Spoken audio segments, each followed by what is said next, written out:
what jumps out at me was the first time that he crosses over into the parallel unit, into the other universe, when he sits with his dad and his brother.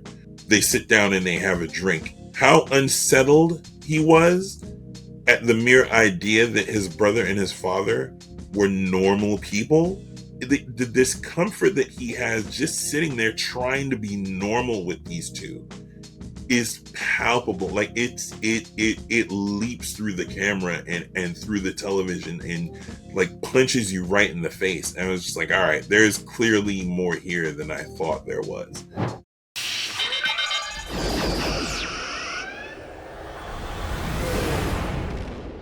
Welcome everybody to Blerdlines. This is your man Cam. With me as always is Big brother Josh. As well as the professor, Azor Ohai, and winter is coming. Okay. I mean, it's been like 80 degrees in New York. Is. November. It'll be winter in a few weeks. I didn't say anything. It's freezing outside already. Now it is. What's the temperature like there? It is. As I just came from outside, man. I know it's cold. I know what cold is. It is exactly 59 degrees outside, sir, professor. That's not cold. That's not cold. I can say that. I mean, Midwest way lower temperature. And you guys get way lower temperatures than that in New York.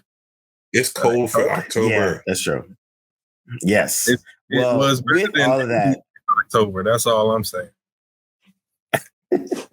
But with all of that, with the fall, a couple things just passed away. One, we are here talking about Peacemaker just wrapped its second season and final. So I've heard in terms of just like for the foreseeable future, we're not going to see nothing next year or at least 2 years, supposedly. There might be some spinoffs, characters might be hopping in other properties, but for this particular show, this is wrapped for this 2 seasons. And then also, too, just wanted to give a shout out that New York Comic Con just ended. Josh was there. He had a bunch of stuff that he's doing, so we're going to do a separate thing about that. But we just wanted to call out that it happened. It was cool. Blerdlines was there talking to people, interacting. We're going to have some reactions to some of the new trailers that dropped as well. So. Yeah. But we were all over it. But back to Peacemaker. Peacemaker season 2 wrapped. D'Angelo and I, we both watched it. Josh is halfway through, but don't worry about spoilers. And I would say overall, I liked the series as a whole. The second season was great. The things that I liked about Peacemaker, and we can start the positives first, why not, is the supporting cast was super, super, super dope. Like the supporting cast was so much fun. Everyone had a great time. There was good small character developments throughout. That was one thing that was a big highlight for me. And then also too, like shout out to John Cena, man, from acting like growth wise, he definitely has grown from his first couple, like, you know, even his introduction as Peacemaker to now as an actor, you can tell he's gotten better, and like he actually continually gets better, which is actually pretty dope. And I think that that was the highlights, like story wise and everything else was like some fun stuff in there, and I like the twists they took. I like some of the things that they introduced. One of my favorite things was the Lex cameo. And more just because how they did the cameo, because it wasn't so ham-fisted or over like, oh my God, it's Lex Luthor. It was literally like, crap, how are we going to solve this problem? Oh, we know who we can go to. And they went to go to him. And he was just like, all right, I'll help you, but you got to help me. What's good? And I think that just small level of a cameo goes back to what Gunn did in Creature Commandos, when Flag was basically talking to Waller, and then he's talking about his son, and they literally just talked about it for like a 1 to 2 minute scene, but that small little thing tied everything else together. So just seeing Lex for that part and Lex having an actual reason to be there made so much sense, and it actually was cool because it wasn't it ended bringing in one of his henchmen from the Superman movie. So again, it was one of those things where like, if if you didn't watch Superman, you would still be like, oh, Lex Luthor, oh, some random henchman, cool. But if you did watch it, it makes it that much more. So I like that, like he did a couple of those things, and there's a lot of good nods to like the DC overall world as itself. And I thought that all the additions that he brought in for season 2 actually worked and had a lot of fun with it. So like there was like, for me, it was like a very satisfying like overall season. We'll get to the finale later, but D, what was your initial thoughts for the season as a whole?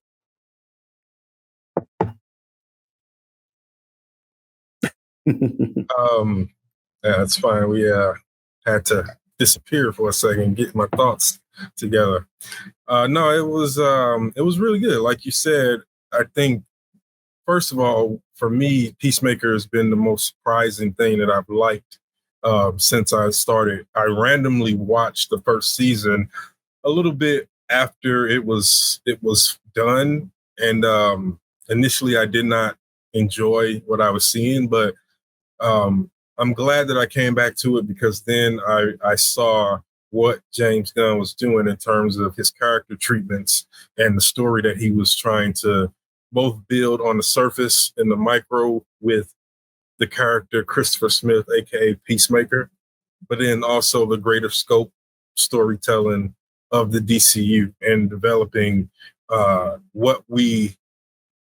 we're going in this whole thing. So, you know, between Creature Commando, Superman, and now this season of Peacemaker, I think the sort of gods and monsters of the first chapter is starting to fully be realized in what this is, what it means for the metahumans that we've seen so far, as well as the human characters who are involved.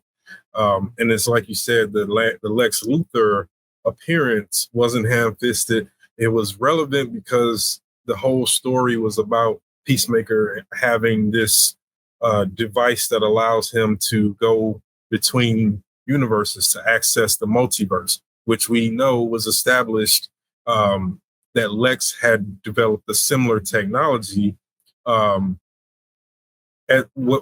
Superman. We saw this, and I noticed that there was a difference. Whereas Lex's was very unstable, here you have a situation, and it's clearly indicated that it wasn't man-made. You have one that creates a stabilized door, like an actual field where you can travel through, and even the visual aesthetic of it was different than Lex's, where Lex has to make these makeshift bridges, and none of it is safe. There's quantum rivers and things like that that'll tear you up, and black holes at the end and stuff like that. Whereas this isn't, but that wasn't stated at all. You just saw it, and like you said, it exists in a way that if you hadn't seen Superman, this all still stands on its own as the story for Peacemaker season 2. Lex being there, if you have seen Superman and his henchmen and things, that just enhances the overall greater scope narrative or storytelling or the world building that they're doing. So far, I think the best thing about this season is that it's continued this through line of developing, again, chapter 1 of the gods and monsters and all the key players that will be featured now and in the future. Flag Senior was a great use of him as a main antagonist, and that's 3 different ways we've seen him so far. In Creature Commandos, he was a protagonist. In Superman, he was just a supporting character. And then now he's full-blown main antagonist, the leader of Argus. Obviously got a vendetta against Christopher Smith, and he's chasing that whole thing the entire time. But just to reiterate what you said, the performances were really good. Freddie Stroma as Vigilante, I mean, I don't know how James Gunn manages to write a completely psychopathic character that people actually like even more, or like because he has that shade around him that he is completely psychotic, but he's on the side of the angels, if you will. And so, but also Steve Agee as Economos really just shine this season. And everybody else, the new addition, Sol Rodriguez as Sasha Bordeaux, she was excellent in the scenes that they gave her. Tim Meadows as Fleury, kind of almost like a goofy nod at Nick Fury, but also just his own thing in general. I never thought I would laugh at something as asinine and silly as something called Blerdlines, but James Gunn has managed to reach my defenses and get me to absolutely fall out laugh anytime that dude is on screen, either talking about bird blindness or actually in the scene with a bird. I mean, hats off to Tim Meadows as the performer, James Gunn as the writer and the director. That is what I call you can make anything work if you have the right people involved. If you can get the right storytellers involved, and Tim Meadows is as much a storyteller in this situation with his character as is James Gunn, the one who's written the character. So there was a lot of great things that I feel like he did, and we're not even touching on some of the narrative strengths of the storytelling and the way in which it's able to mirror reality or mirror parallel what's happening, some of what's happening in society without stepping completely out of its own world and zeitgeist that it's creating. And I think that's a kind of strength in his writing that goes undervalued because of the kind of silliness that's coded, that he uses to color his world.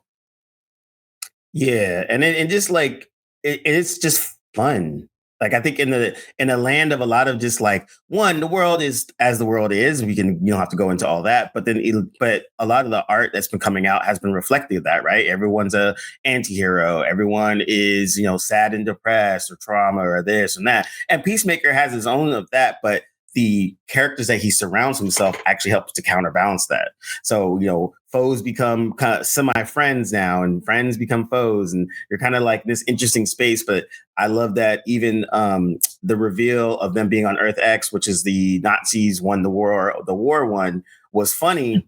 And not only is it funny, the reveal was hilarious, but what made it funnier was the next episode where Harcourt was like, dude, how do you not realize this is a Nazi world? He's like, I don't know. I didn't pay attention. He's like, you didn't see the big ass Adolf Hitler mural in the office? And then the camera cuts to it. He's like, oh, and it's a perfect commentary on that kind of that white male privilege that is in itself can be benign, right? It can be innocent. It can be, I'm just a part of this system, the same as all of us are. And there's more of that later. You could tell that's a theme because James Gunn books ends it with dialogue from the father when Harcourt, when they're later when they're at the house and Economos calls him a Nazi and he's like, don't call me that, and he goes into this whole monologue about, inheriting the world and doing the best he can to fix the problems. He doesn't agree with what's happening. And this is totally different. And it plays on the expectations of the audience because we saw White Dragon last season. We saw the quintessential racist supervillain on screen. And shout out to probably one of the greatest character actors in American history, Robert Patrick. And for the first time, being able to be something other than that archetypal muscle twirling villain, which he does incredibly well, all the way back to the T-1000. T-1000, yep. James Gunn using all of those things in the visual medium without having to say all of it. But at the same time, again, you have this character that we were expecting to be the worst of all of this world, this Nazi world. And it turns out that he's really just another person that tries to do what he can, but understands that the machine is much bigger and it does grind people into dust, even those who try to do the right thing. And the best part is when he asks Harcourt, he's like, do you address every injustice in your world? And again, that's bookend later when Economos says to her, when have we ever used our power to help people? And that, I think, is the thing that I'm saying in terms of the connection to real world zeitgeist, which is a lot of people find themselves in that same net of apathy when it comes to what do I do? How do I do it? Even if I'm in a position to do it, what is the process? What is the next step?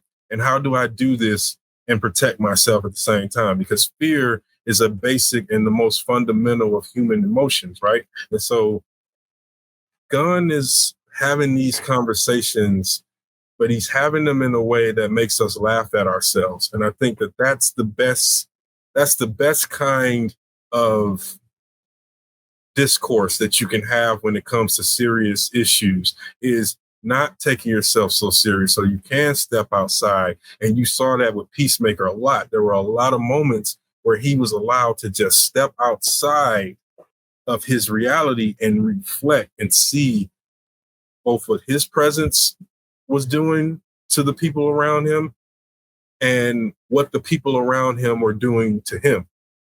And I think that was the great part of that arc. Yeah, and I think that's the part that in general was like super interesting, because like and now for the comic nerd aspect of things, of course we got the Lex thing, but also too we also got Checkmate, which is basically kind of started branches off of Argus, which is kind of cool, gives you a nice logical kind of a thing, and also kind of brings in that anti-hero organization, kind of like Argus is the bad shield and Checkmate is the good shield, essentially, if you want to put it in the Marvel terms. But I think setting that up. Oh, go ahead. I was just going to say, just really quick for Checkmate. So in the story, it's Adebayo. They set up the season that she's trying to start this separate agency, but nobody wants to get on board. So by the time the end comes and they've gone through all of this, obviously everybody's on board, and they pick up a couple other extra characters, like the great judo master Rip Jagger. Shout out to I think his name is Newt Lee or Nut Lee. I may be pronouncing his name wrong, but he was excellent as judo master. And then, like I said, Flurry joining the team, and Bordeaux. I really am hoping that we get a future Bordeaux Batman scene, because that would be great. Yeah, that would be cool. And I think like that's the thing I like that they did was there's characters and people that are introduced that if you're a comic book fan, you would know, like even Salvation. Salvation is a prison planet. It was in Final Crisis in DC, a major event. In the comics, it was actually pretty cool. They had a whole separate it was a tie-in to a major event called Final Crisis, but it also had its own book. And essentially in that book, Argus basically sent Lex, Joker, the Rogues, and a bunch of the other guys. And Catwoman was there too. And so then they had their own little planet that they ruled over and just like fight and all that kind of stuff. But anyways, setting that up makes it fun because, like, again, going back to bringing in that comic aspect of it, but also in a way that if you're only watching this as is, you're just like, oh wow, a planet that they can send all the prisoners, and that'd be kind of interesting. And then if you know more, you see where it's coming from. So I thought in those aspects of it, that's what they did. They did a good job of bridging those gaps. Now we can kind of transition a little bit more to more of the negatives, if you want to put it that way. I thought the ending, or I should say ending, the last episode felt more of a whimper as opposed to climax of a 3-act story. And it settled everything correctly, and I felt like, oh, cool. But it felt like it was so anticlimactic because it was kind of like, it felt like this was the episode before the next episode that we're going to get something grand and big. And then even though it kind of ended on a very like chill mode, there was a lot more dialogue, and I think D called it it was a very emo episode, and there was a lot of that, which again, great stuff. Like all the acting of it was good.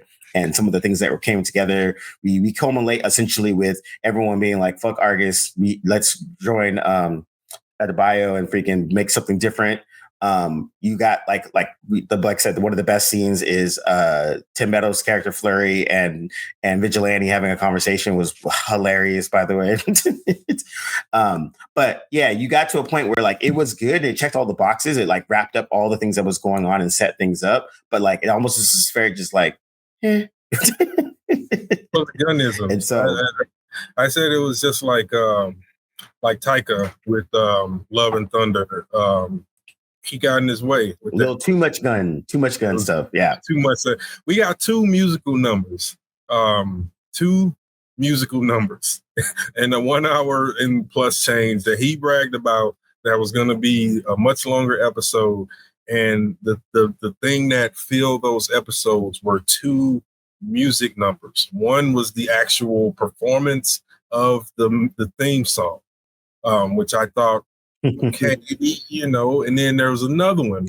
And these things can't happen back to back. So that was an issue for me with the finale. I think as much as there were some good things set up with Salvation, leaving it on a cliffhanger for Peacemaker's character for future DCU stuff, there could have been at least one major action sequence that was a little bit more consequential.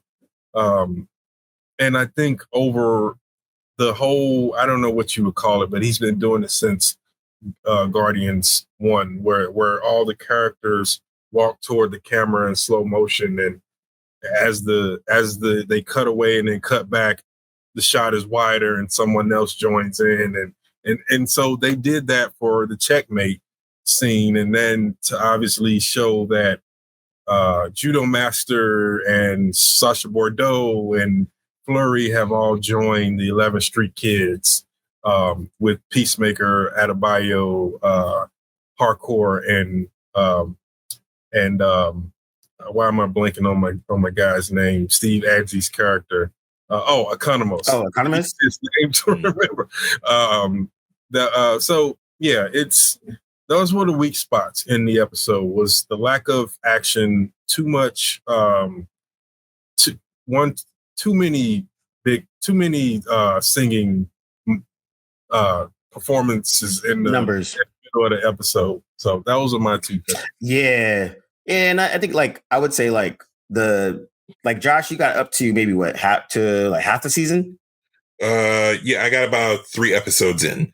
Okay. So yes, I agree, and I agree with the last thing that you guys said. I feel like there was too many musical numbers in general throughout the series. It's a little like the third episode, whatever the episode was, I think it was episode 2, where everybody sort of gets back together for their little reunion at the rooftop. And yes, that's the first one. Right. That was that's another one that was like, to your point, D'Angelo. That's another one that had like way too many musical numbers in it, and that although it was hilarious that Vigilante is like in his underwear and they're all like pouring beer down his throat. That was just the end of it too. The beginning, just doing crazy white boy dances, and then by the end, he's just like totally vigilante, like just totally vigilante. That had me in tears. But I think as far as negatives go, I mean, that was a lot of what I didn't like about the first season, or at least the beginning of the first season, because it's like you guys say, I didn't watch the whole thing. Part of it was it just seemed kind of silly, and it was too much in your reference to Taika Waititi and Ragnarok, not Ragnarok, the last Love and Thunder. Thank you. It just seemed like it was too much gun humor in the first season for me, and that's what kind of turned me off and why I didn't finish the first season. And I kind of just took a peek at the second season just to see what was what.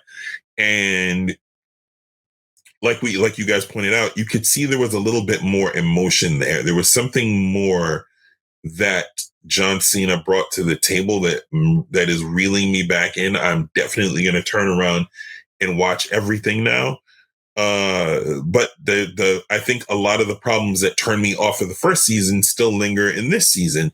It gets a little silly at times. I feel like he's sharpened the humor a little bit more. So like Tim Meadows was perfection. Every scene that he was in was absolute hilarity. The bird blindness thing absolutely took me out. And the fact that they leaned on the bird blindness thing more than one scene. Wait, what did he say? When they went to Peacemaker's house, he's yelling at Economos, "Why you didn't tell me he had a duck?" Yeah. And of course, he's talking about Eagly. And Eagly is that was. There's no way should not the scene Eagly as a duck. That's the scene. That scene should not have worked. Eagly taking out all of those guys when they break into Peacemaker's house. There's no reason why that should have worked, and it absolutely was hysterical. Like I found for a show that I had written off as I'm not watching this.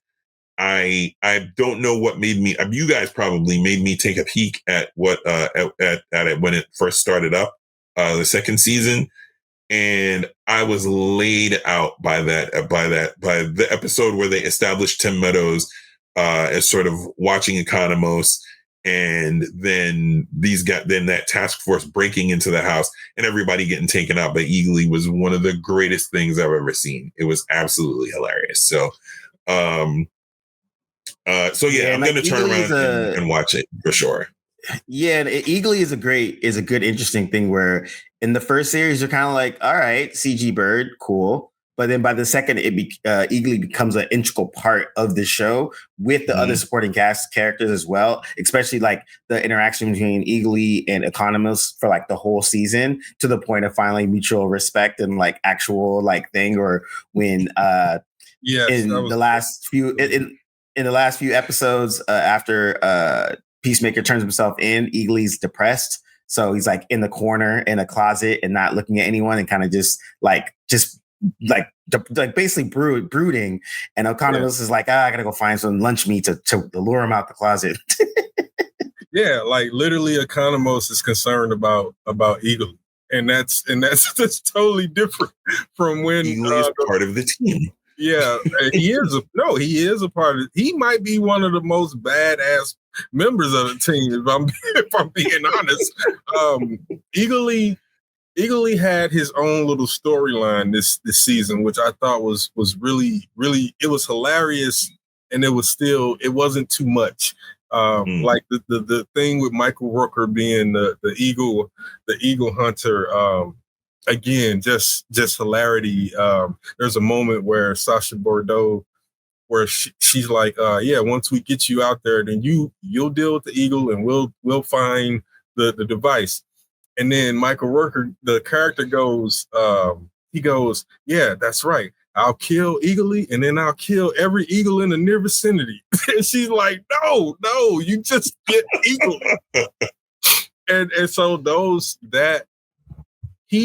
in this season, he was balancing it a little more in terms of not being too silly. I think he just couldn't help himself with the bird blindness thing. And because Tim Meadows, I think if anybody else had been trying to get that joke over, we would have had the same response that we thought. Because when he first said the bird blindness thing, I was like, oh, here we go. Some kind of stupid thing that just don't matter, that just don't have nothing to do with anything. That's what I thought initially.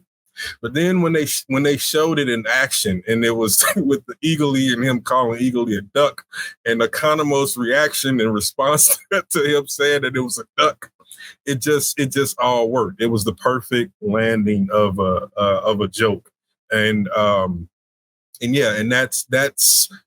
was the biggest strength of it. But what I like about this season and what we learned in the first season about the character is that James Gunn treats Peacemaker as he should be seen, and that's in both seasons, right? So in the first season, every one of them saw him for what he was. He was the only one that was very much had these delusions about being a superhero and about being a good guy and about being, and the rest of them are like, no, you're an asshole. You might be racist. You might be some of these other things that are horrible. And he's completely blind to all of this. That's the thing that makes that sells it. Like, he's like, what do you mean I'm racist? What do you mean I'm, starts. That's how it starts. He believes that he's on the right side of everything that he's doing and how and his ways of being. Right. That's where it begins. And then by the time we get to him now, and especially I was going there to bring up the first episode when he is interviewing to be in the Justice Gang. And he's in full Peacemaker costume and he's answering their questions. And at first I thought that was just a moment to be stupid. But then when you see the rest of the season, you understand why that scene was so key. Guy, Maxwell Lord, and Hawk Girl did not take him serious at all.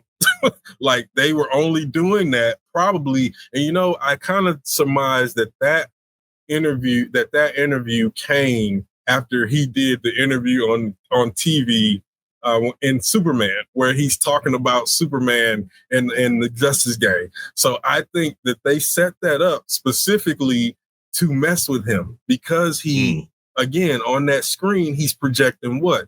Alpha male, asshole. What did he say? I think that they're just jealous of my physique and all that stuff. Fast forward to Peacemaker season 2, they got him. And they're like positioned as on the dais above him. He's positioned low. He's got on his getup. They don't.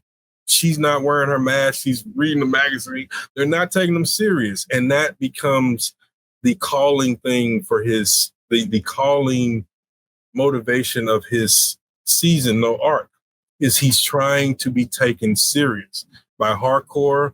By when he finds the family and they respond to him seriously, that's intoxicating for him. So much so that despite the fact that he's killed his doppelganger, he goes back to try to live that life.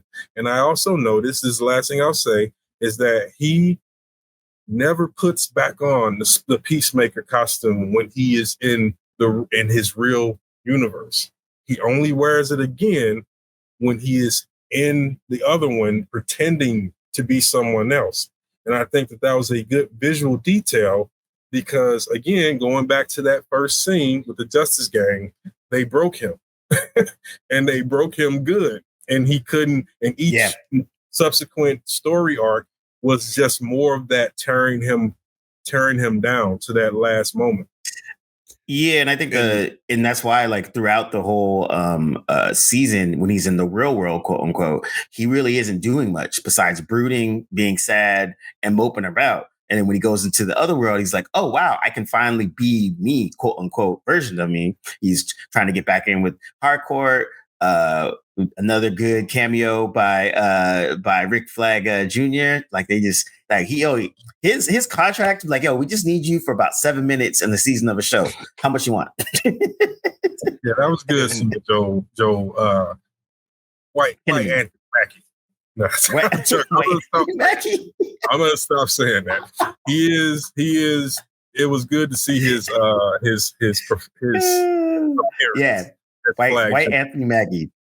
Yeah, that was good. That was a good way to kind of like bridge that together, and then also again, just good callbacks. Like I think that's the thing that the good thing about Peacemaker's show is it lives firmly within the world that it's in, and so like in contrast to say like Agents of S.H.I.E.L.D. Like Agents of S.H.I.E.L.D., their first 2 seasons they were in the MCU world. But after that, they kind of veered off into their own kind of thing. And you very rarely heard anything that was happening around outside of what was going on on Agents of S.H.I.E.L.D., the show. They were firmly on the ground in this space. But after the second season, you didn't even know that they were connected to anything Marvel-ish until someone like maybe mentioned something, whatever.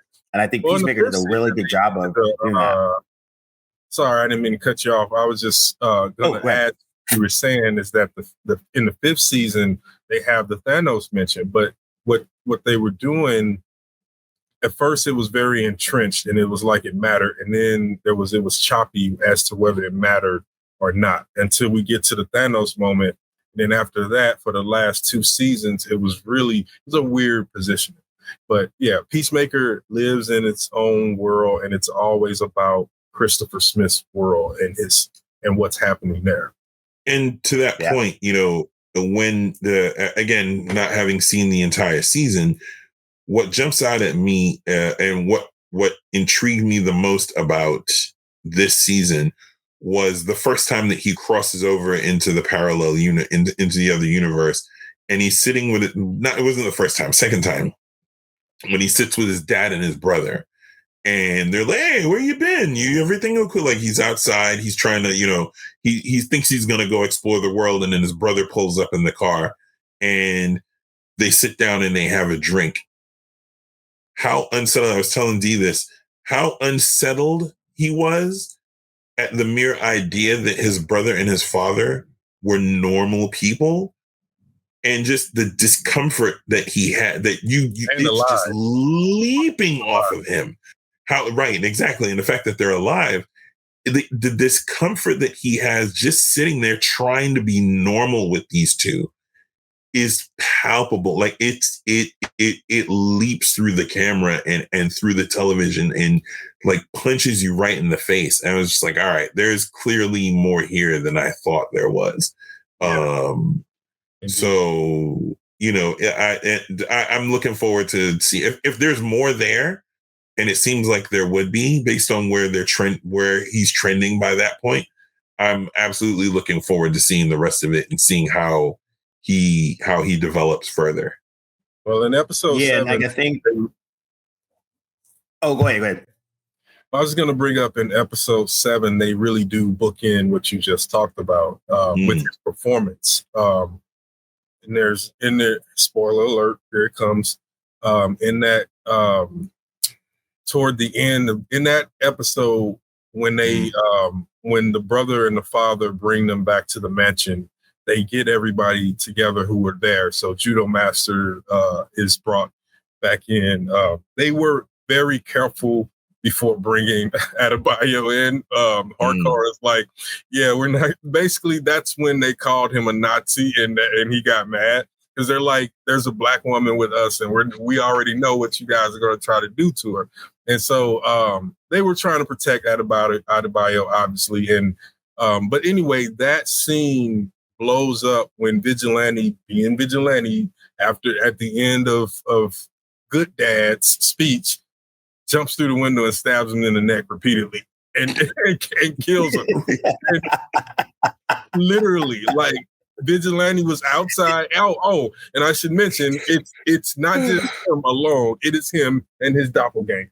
So it is two psychotic vigilantes. One loves Peacemaker. One hates Peacemaker. The one that loves him sees the dad giving his speech and standing next to him.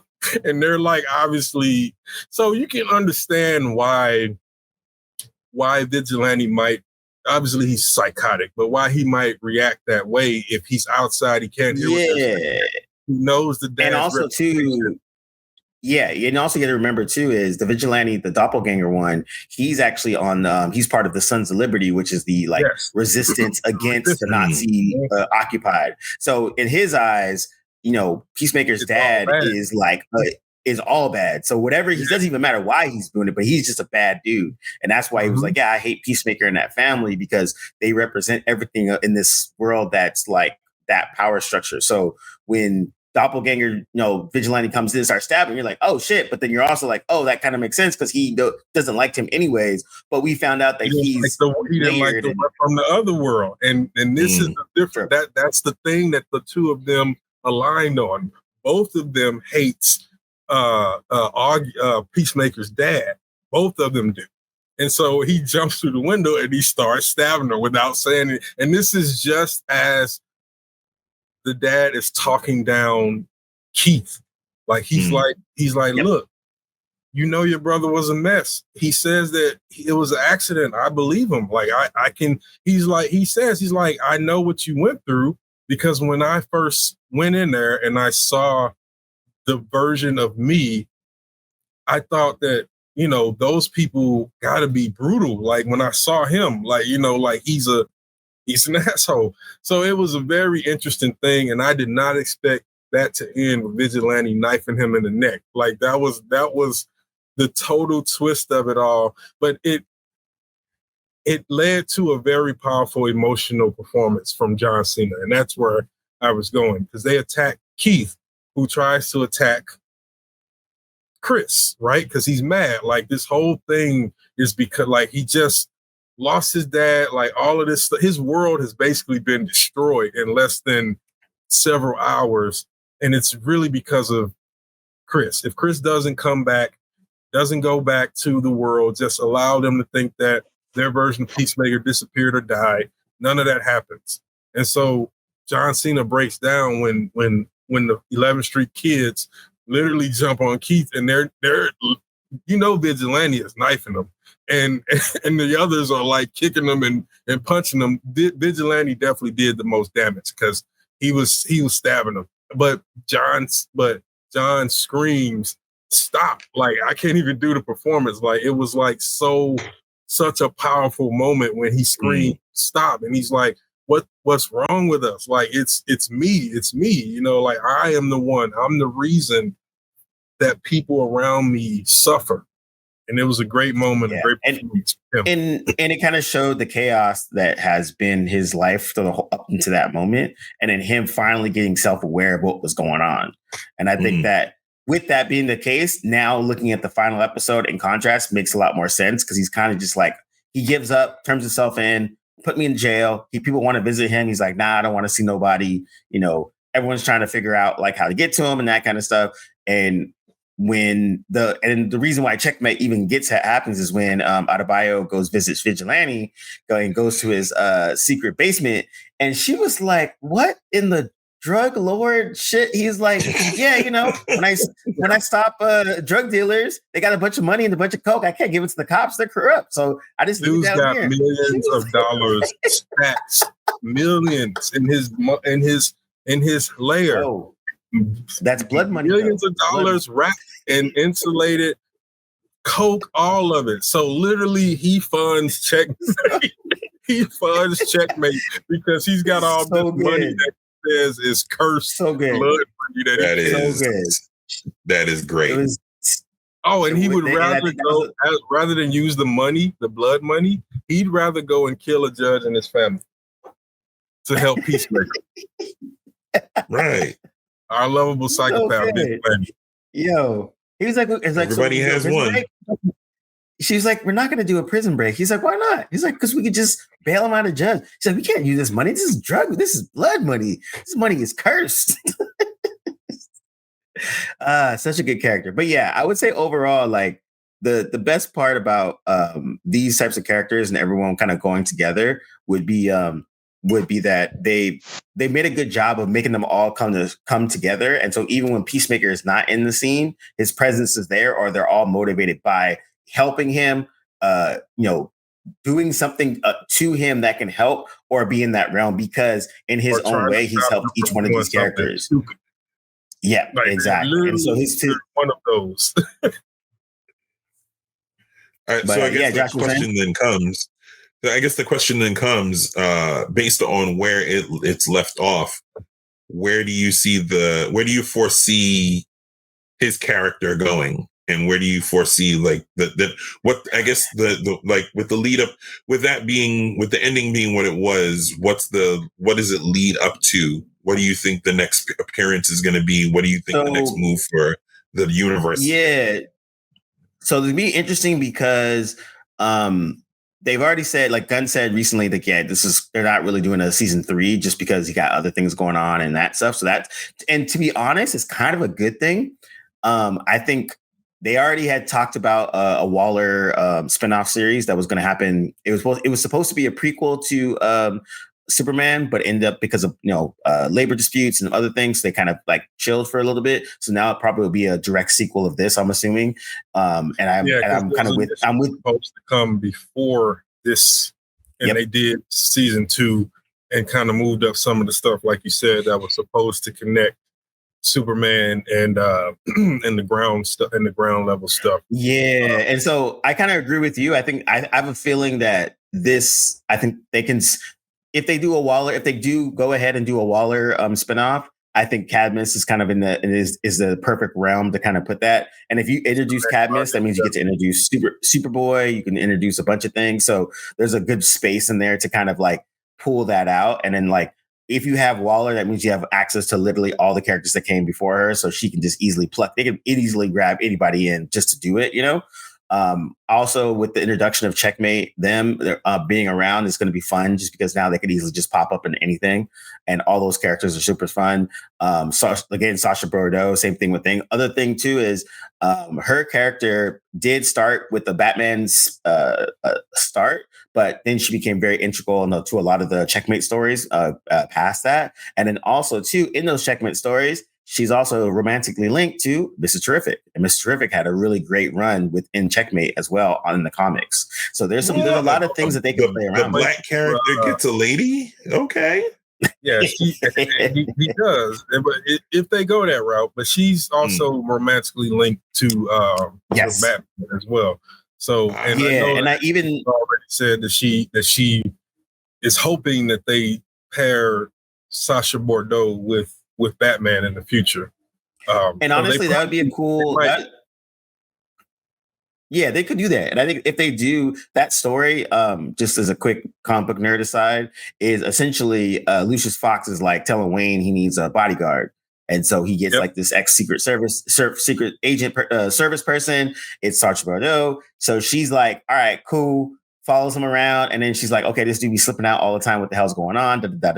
Eventually finds, you're Batman. Okay, this makes sense. And so he kind of figures, all right, you know what? You're actually pretty good. I could train you. And so he trains her and basically treats her as someone he doesn't know as Batman and as Wayne, but still trains her behind the scenes. And so that kind of leads to them kind of getting more closer.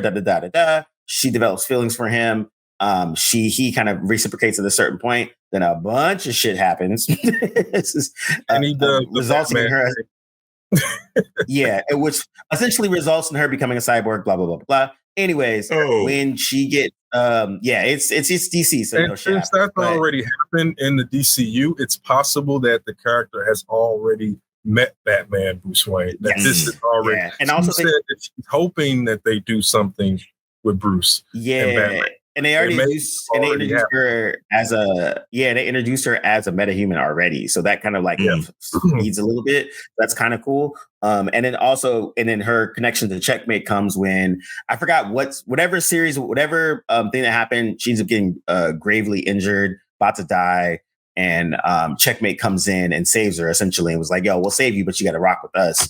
And then they fake her death. And, Batman's like, I know she didn't die. So he's like trying to figure it out. Figures out it's Checkmate, and he's like, "Oh, Checkmate got my girl, so everything that's Checkmate in Gotham, we nixed all of that." So he fucks up all of their operations. So Checkmate's kind of like, "Fine, hey Batman, we got your girl. Yo, let's have a sit down." And like they sit down. He like confesses that he's digging her, and they both agree that they're into each other and that kind of stuff. But then she basically is like, yo, I got a kind of a new life with Checkmate and doing other things. And I know it's not going to be able to work with what you got going on. So they kind of go their separate ways. So then her character basically needs a pretty integral part into Checkmate. And that's where Mr. Terrific comes in. Because Mr. Terrific has a good stint with Checkmate for, I think, 2 good series, actually. It's actually really some really good stories. But yeah, that's where she kind of plays in. You can see where there's potential, where he's kind of set up these potential story narrative paths for future DCU project. I do think that Argus, I do think that Argus is going to develop into Cadmus. I think that's one of the reasons Lex appeared, and they're connecting him to all of this stuff, the metahumans, the secret work that they're doing, that the government's doing. That's how he's literally is buying his freedom from what he did. And so I can see that happening. Checkmate is likely going to be one of those things that appears in multiple stories. If it's not Adebayo and Hardcore is going to be like, I don't see them all being in it at once unless it's like an animated or they do something specifically that's Checkmate. But if it's just them appearing in, if they're just supporting characters, then we'll likely get a Bordeaux with Flurry, and then another time Economos is with, he's got Eagly, and they're trying, because obviously the next time we see them, they're going to be looking for Peacemaker, right? Because Flag Senior has taken him and put him in Salvation, so that's what they're going to be looking for. So I think all going back to your original question, Josh, all of what I'm looking forward to or what I see is a lot of potential for them to really go give us some of our favorite DC arcs. There's even a little hint at possibly one of the early crossovers being, where more of all the characters appear in the same film is probably going to be Crisis on Infinite Earth, because they're already setting that up, right? Because we see, and obviously I would think that they wouldn't want to do Darkseid too early, because what's his name is already did it and flubbed it, and then Darkseid is too comparable to Thanos as a first top greater scope villain. Yeah, also Darkseid, he is the end boss of DC in terms of like who is the evil Dark Lord of DC. It's without question Darkseid. And I would also say, like, you need, for a Darkseid, you need a Justice League.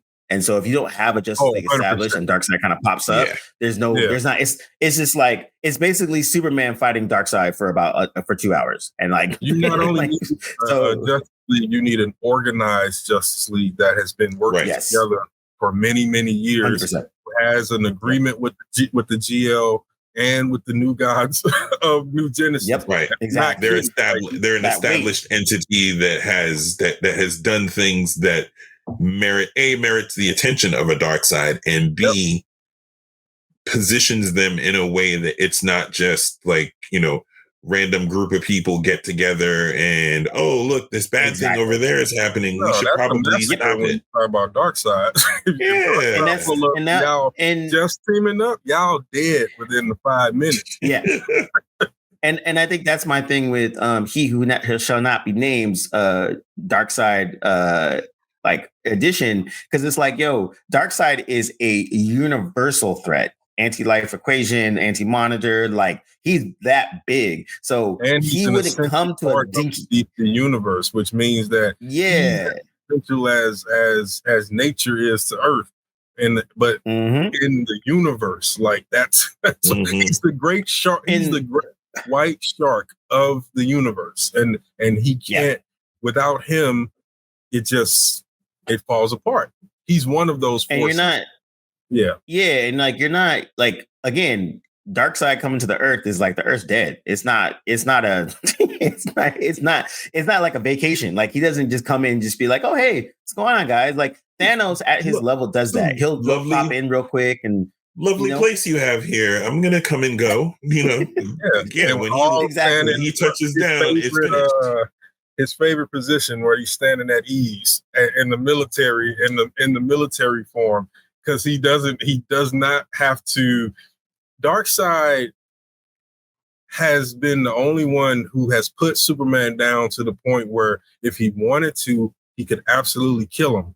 But Darkseid does not want to kill Superman. That's the thing. He thinks he's essential. Yeah. He wants Superman to lead his arm. Darkseid wants for Superman what Ra's al Ghul wants for Batman, which is this is my, like, forget Calabash, lead my army. I want that Kryptonian because I can mold him into the ultimate weapon and the ultimate. They did it in the Superman animated series. That's how it ended. Was when Darkseid warped Kal-El and had him as his general and as the Prince of Apocalypse. And they were taking worlds left and right and employing the anti-life by force because he had Superman. But that's the kind of power that he has. He's always been in these stories where he subdued Superman in a way that nobody else. Doomsday just uses the brutality to kill him. But Darkseid has made him suffer so much worse. Yeah, he breaks him. Yeah. Yep. Nah, exactly. And I think that's the thing where it's like, I've been seeing they've always used Darkseid in very interesting ways. And those are those ones where I'm like, even they did a really good Darkseid story where a Justice League team was kind of trapped in on the other side of the galaxy. And it was like Cyborg, Jessica Cruz, GL, Azrael, and I think someone else, like one other character. Adam Strange. But they used Darkseid in that thing. And it was interesting. And it was a depowered Darkseid. And that was the whole point of the story, was he's depowered. He didn't have his full strength. And because of that, he needed these guys. And it showed more of the manipulation, the more the strategy, the tactician of him. And then when he finally got his full strength, it's another different story. But again, it's one of those things where like, this is a good character that to DC's credit, even when he loses, he wins. And so even in this absolute line, the absolute line that's going on right now is actually really, really good. So I definitely recommend it. A lot of that comes from a Darkseid storyline. And so with that being said, you're right. I would hope that in these next years, if we get, DC villains, give me some Brainiac, give me the New Gods, give me random, give me Thanagarians, there's so much other things. We don't need to see a Darkseid for a minute. There's a lot. And even if you want to hint at Apocalypse, you can give us a smaller version of that. You can have Decide on Earth, and he's not like a heavy hitter, but Decide works for Darkseid in a way that is greater, that leads to greater scope things. And I wouldn't be surprised if we didn't see Decide toward the end of this Gods and Monsters chapter, because you can't have that conversation in DC about Gods and Monsters and not include the New Gods or the apocalyptic gods, because they're all they are the sort of linchpins of those stories. So you're getting they're the gods and the Gods and Monsters, right? Exactly. Yeah. Well, they're the double entendre gods, because obviously the Gods and Monsters is the metahumans who decide to either be good on the side of good, or who become monsters, like Mr. Eric Frankenstein, who's kind of straddles both. I think the other aspect of it, not just right. It is that too, Josh, but it's got that double meaning of referring to the metahumans themselves. Yeah, and I would say also too, like at the end of the day, you have so much things that you can pull from. And I think that they're doing a good job of adding, sprinkling everything in so we can have these conversations. So it's not as ham-fisted as how a lot of the Marvel, the MCU is such an interesting case study, because their first 3-4 movies, they were hoping that shit worked. And when it did, they're like, oh, well, maybe we should make a thing. And they actually made a thing. They plotted it out. It concluded with Endgame. And then from there, they're kind of like, oh, we still got more time. So what are we gonna do now? What do we do now? They kind of got high. They got high on their own supply plus COVID, and it just kind of made a mess of things.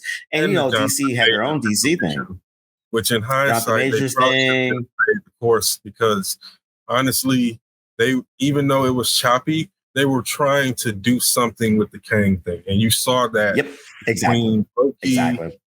Between they jacked it up in Ant-Man, but they were still trying to do something greater scope with Kang and with the multiverse. Yep. So that's why this whole thing, Doom and the Fantastic Four and all of this stuff, seems out of left field, because their plan is set up for it. Dynasty. There's no setup for it whatsoever. Whereas the Kang thing slowly progressed into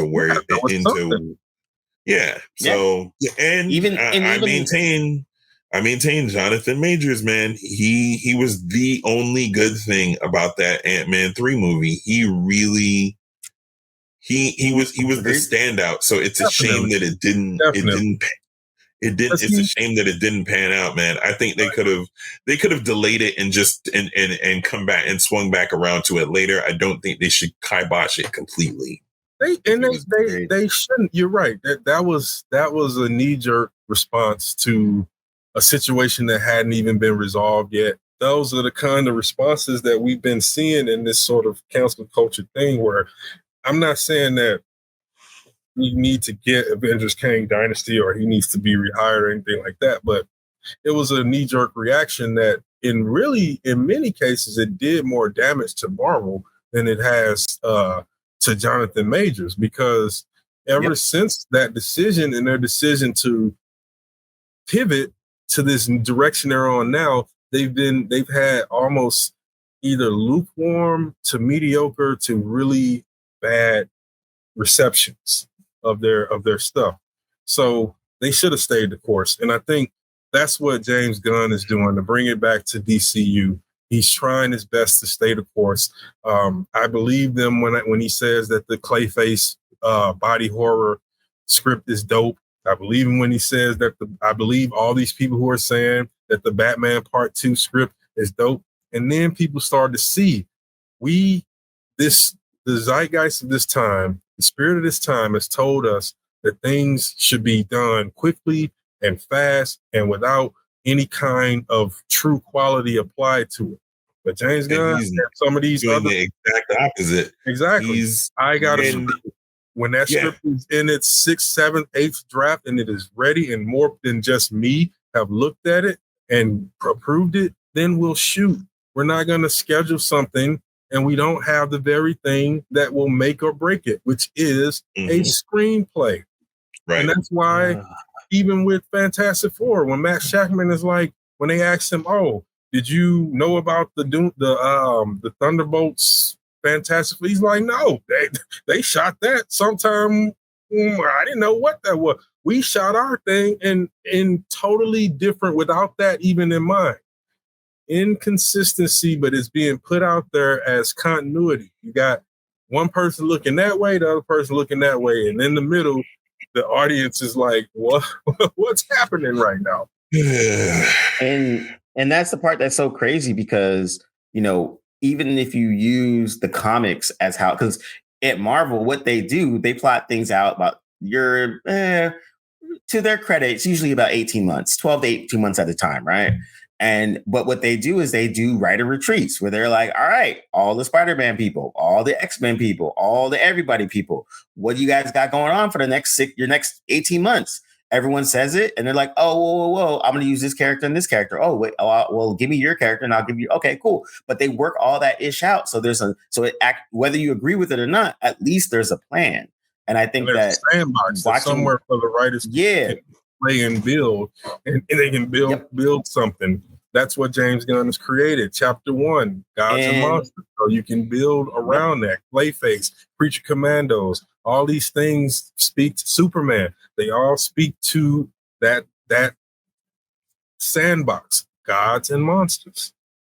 And there's a linear trajectory, right? Like, you can kind of, even with just the few installments that he's had between Creature Commandos, Superman, and now Peacemaker, you can kind of see what he's building towards. You don't know what it is, but it has a sense of connectedness, but not in a way that requires you to have watched the thing before. It's light tethers that sort of chain everything together in this sort of invisible thread. Yeah. And you can kind of sense that it's building towards making it a larger world, not necessarily this connects to that, connects to that, connects to that, so that you get poof. It's going to be that, but the way that he's doing it doesn't make you feel like you have to watch everything, and that everything that's, the next thing that comes is going to be bigger than the last thing, and that's bigger than the last thing, and then it's progressing in a really intelligent way, and I think just the whole no unfinished scripts thing, and just the methodology he's employing just in general, you can tell that when it finally culminates in whatever the big Gods and Monsters thing ends up being, it's going to be done well. Like, there's, like you say, like the Clayface thing in my mind doesn't necessarily need to happen, but the fact that he's so high on it gives me a certain level of confidence that even the things that I'm like, it's Clayface. You don't need to make a Clayface movie. But the fact that he's so high on it makes me feel like, all right, this is probably going to be dope. And I love when visionaries make you feel like it's going to be dope. You just don't see it yet. Just relax. Just calm down. It's coming. And when it gets here, you're going to get it. Yeah. And yeah. That was a script that turned his eye on that, because he probably felt the same way that you and I, or that all of us are saying. There's no need for a Clayface film. He's a villain. Yeah. There is a compelling backstory there with his history. And the thing about Clayface is that he is kind of a tragic villain more than he is like a dastardly evil individual. Yes, and so there's room to tell a kind of solo story there, and also still set him up for being a potential enemy of the DCU, of the Bat family, since we know it's going to be all of them, not just Bruce. Yeah, and also, you know, there's iterations too later on where Clayface becomes part of the Bat family as well, because of that kind of like questionable backstory, where later on it's like, well, I mean, he's evil, but it's more just because he never got a chance. And then, you know, Bats gives him a chance, of course, and then it actually works. So you saw I think that in Young Justice when you saw that he kept being routinely used, and even in Creature Commandos, he was being used. Well, not used, he was being paid. And so also, again, the thinking about character development, world development. Rick Flag Sr. got his ass kicked by metahumans in almost every episode. Every episode. And not just his ass kicked, he was almost murdered by all of them. Right, in Creature Commandos, the worst, because he's like trying to talk him down, and he's like burning them with like radiation. So you can see now, and this is what I'm saying about development, where you don't have to say these things, you just show it. From there to Superman, to him being the main antagonist now he's on a mission, because he's had run-ins with these superpowered individuals, and they have almost taken his life on whims. Eric Frankenstein beat him down because he thought he was trying to mess with his girl. It literally almost killed him. Which is still one of the best things about Creature Commandos. That was easily one of the best things that happened on that show. So you see how that and also too develops to an antagonist for our metahuman characters, because he's human. He can't take the risk. And now Waller and the words of Waller and the words of Luthor are getting in his head, because those two are like the leaders of Cadmus and Argus and all that stuff. And you know she's coming back. You know she's behind the scenes. She's doing something. She's involved somewhere, and we just can't see it yet. And I like that's where, again, Creature Commandos adds to the character of Rick Flag Sr., so that when you watch Peacemaker, you see why he's even more amped up. Because like you said, you guys ass whoop literally every episode.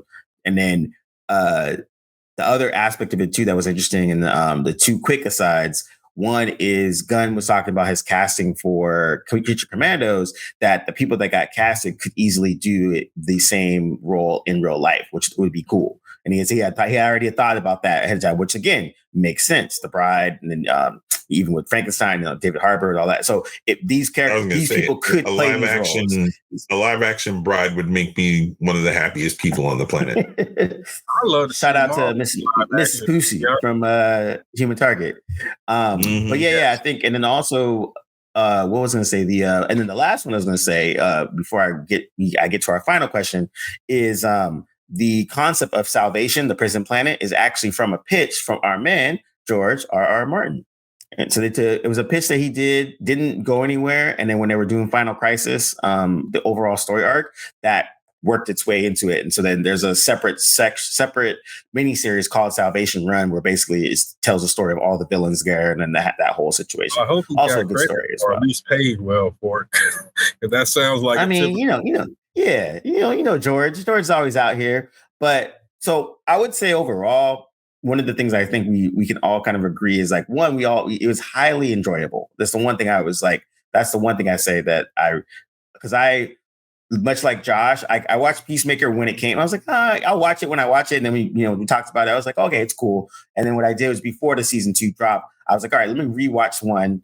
And I did a rewatch, right? I did Suicide Squad, went into Peacemaker 1, and then I watched Peacemaker too. And then, previously I actually really enjoyed Creature Commando. So all of the Gunn offerings are one of those things where it's been an enjoyable ride and good entertainment. And I think that from there, that's where the basis is. And on top of that, you got solid storytelling. You got really good writings. You got some Gunn-isms here and there, but the basis of is it entertaining and is it a solid story? And those two things have been a good, consistent, and great performers. And those have been the consistents through all of the stuff that's been in this Gunn situation, where he's definitely showing his, you can definitely see two separate visions of DC right now in these past, in these like different narrations. And I think DC is in a better space and going in a better move with these moves. And you can definitely see the improvements, right? Oh yeah. I'm going to say add one thing, and that is, he mentioned that Salvation is going to have a role. He's going to play a role in Lanterns. And Lanterns is the next DCU TV show. I think it might be the next thing in general from the DCU. I believe so. Yeah, I believe so. Yeah, I think it's that. There might be. Next year, I think next year or the year after. I think that. Yeah, that, and then I think for cartoon it might be Mr. Miracle. I think it's going to be the other one, which kind of ties into Apocalypse with Big Barda and like that kind of a thing. So that's what I'm saying. I wouldn't be surprised if we saw the New Gods or somebody from Apocalypse. Granny Goodness. I mean, she's typically one of those that comes to Earth and causes a ruckus every now and then. Yeah. So I can see it being we'll get a backdoor introduction, even if it's not like, okay, now we're gonna go towards the Justice League versus Apocalypse. No, that's a long way from now. Yeah, got to get the Watchtower. We definitely got. We get that. Yeah, but I think it's gonna be some good stuff. So, but yeah, that's our take on the DC. As always, DC overall, but like overall, good job on Peacemaker. I think DC is in good hands with Gunn so far, and again, I like that he puts his money where his mouth is, and then he delivers. I think that's the big thing that he's been. Every time he said, just like D said, he's like, "Do we care about a Clayface movie? Absolutely not." But then Gunn's like, actually, it's kind of dope. I think this might be cool. Then we're like, all right, well, we'll see. I saw a good script. And we're like, oh, you saw a good script? Go ahead and schedule that production there. We approve. Facts. Exactly. But I was going to say, we have a lot of reasons to be very hopeful for the DCU, which is good because DC in general, we know they went through a period, right? So it's good to see them coming back. And I actually want to see Marvel improve too, because if both of them are firing on all cylinders, that just means good things for the fans and the audience. But we haven't seen anything that's not been written or directed by James Gunn yet. So it's going to be interesting to have that turn next time around. Yeah, we need, it'll be interesting to see some new stuff from a different filmmaker. So that's why Lanterns and Clayface will be interesting. Yeah, you're right. That's it's kind of like you said. It's everything under his little bubble has been great. Now it's starting to extend. Now we're going to see what happens. So with that, thanks for everybody for rocking with us. Like, subscribe, share, tell a friend, all those good things. We got a lot more stuff coming up this week and over the next couple weeks. So yeah, keep it locked. Blerdlines, and we are out. Peace.